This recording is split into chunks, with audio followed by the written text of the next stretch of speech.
ginisang ubod sa kawayan maka-albim oh. Napakasarap naman talaga nito gisahin maka-albim. Lalo na itunlo nimo sa ginamos. Wow, napakasarap talaga mga ka-albim. Siguradong mabubungkag ang mabaho nito. Guys, kaalam mo aning dabong ubod sa kawayan ni siya guys oh. Lami kayo ni siya guys kay kuan ni patong na kawayan. Lami kayo ni gisahon guys kay tamis. Basta patong na kawayan guys, tamis na siya. Pero pag lunas pait. Lunda na tog oil guys kay init ng kalaha. Yun guys, lunda na tog malamang.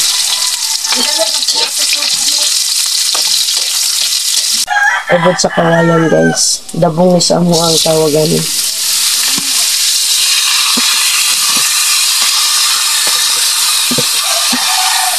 Alam niyo guys, sa hindi alam nito kung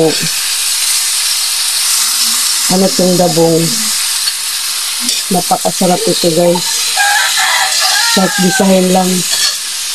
Lalo na pag may puno. Ang sarap ito guys. Wala ko tuno guys kay way lubi diri.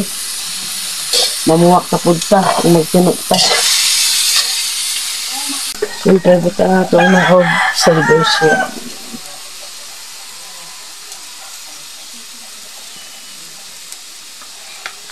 Mikos-mikoson na yun ito na guys. Para mo mixture yung lasa. At sa rin tabunan mga ka-albim kay paugahon na ito. So ayan mga ka-albim ito na bon. Na-mix na siya mga ka-albim. Ano yung lamig mga ka-albim pina uga ba ang kuang walay tubig ang pagka-isa niya. Kilawan na ito nila ka-albim. Sarap. Luto na siya makalmin, mato na ning haunon. Ito na guys, ang ginisa kong wood sa kawayan guys. Niready ko na agad. Para mga ano ta. Lo, makalmin mamahaw ta. Abong amusudan.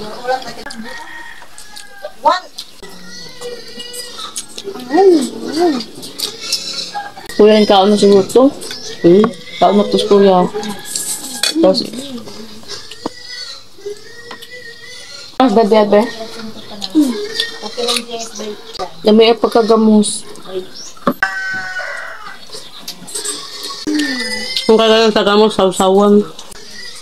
Parehaan ito no tagamus na may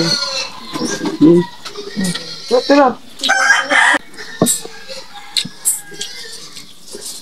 pagbalik ka ang maligot ang dagat. apo ka mag-wrap na meme from. Ato ko mag-wrap na. Katod ka na mag-una dito. Kaon ka ng dada. Ato daw ko daan. Dura ka ng puyo. Diriro.